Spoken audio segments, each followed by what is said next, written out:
Welcome back to AfriFreedom Channel, where we unpack the truth behind Africa's political struggles and people's resistance. This video is intended for informational and educational purposes. What happens when the people meant to protect you become your greatest fear? Julius, a young Kenyan, didn't hold back when he said, "We cannot continue to be ruled like this by sick people. By mad people. Liars and thieves and criminals. We cannot continue to be ruled like this. Being ruled by sick people, by mad people, by liars and thieves and criminals. These are the people who are in power in Kenya, in Africa. That is the situation we are living in. That is kind of life we are living in. That's why people are dying and nobody cares. Poor people are suffering, nobody cares. So I don't know what's the role of the government. I don't know. I want to know today, what's the role of the government? To protect the people or to kill the people? Or to make the people suffer? I think we have failed our people. The government has failed. Everybody has failed. We have also failed ourselves.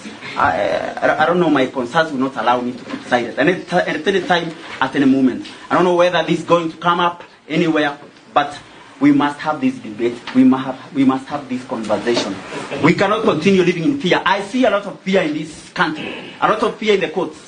Just yesterday we saw a magistrate who was shot by a police officer. I want to speak, my dear friends. I want to speak because when you try to tell me to keep silent, my heart is burning. You know, it's burning because of this country. Because for 60 years we have been living like we are not human beings, like we are half human beings. We are considered like children of a lesser God. Now, this cannot continue. It cannot continue in any way. We are ruled by a minority that does not care for the interests of the majority. Politicians are liars and thieves. His voice carries the rage, the exhaustion, and truth of a generation that has witnessed enough. For years, Kenyan leaders have made promises of development and reform, yet the streets tell a different story, one filled with hunger, corruption, and growing despair. How long will young people watch their future being stolen by leaders who treat power like personal property? When will African leadership begin to reflect the values of honesty, competence, and compassion? A haunting image now sits in the memory of Kenyans, thousands of villagers escorting the body of Albert Ojwang to a police station, the very place he was last seen alive.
Albert, a young Gen Z protester, died in circumstances tied to police brutality. This march was not just a funeral. It was a statement. A scream against injustice. A final cry from a mother whose child left home but never returned. The pain was so raw, the symbolism so powerful, it stopped time. What kind of society demands young people die to be heard? Shouldn't the police protect protesters, not harm them? And yet, despite the rubber bullets, tear gas, arrests, and deaths, Kenya's youth are rising.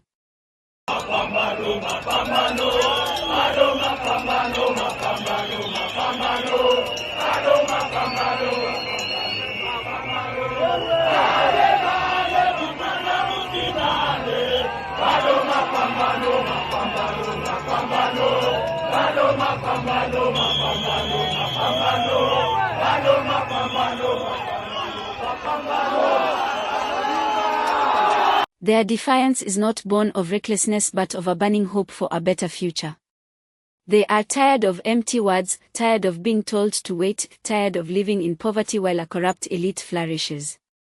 Their fight is not only about taxes or governance, it's about dignity.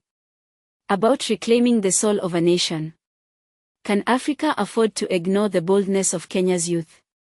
Will their courage inspire a continental uprising for truth and justice? A powerful question was posed to Zimbabweans: when will the youth of Zimbabwe do the same and say enough of Mnangagwa and his corrupt government? It's not a taunt, it's a call to consciousness. Because silence can sometimes be worse than oppression. When youth choose fear over action, they risk becoming prisoners of a system that never planned to set them free. How many more must die before the silence breaks? What legacy will this generation leave behind, fear or freedom? Kenya stands at a turning point. The world is watching, but more importantly, Africa is watching. From the dusty roads of Migori to the streets of Nairobi, voices are rising, fueled by pain but anchored in purpose. This is not just a Kenyan story, it's an African reckoning. To our audience, we ask, will you remain a bystander, or will you become part of the voices demanding real change? Drop your thoughts in the comment section. Let's keep the conversation alive. Until next time, remember, you are not powerless, your voice can shape the future.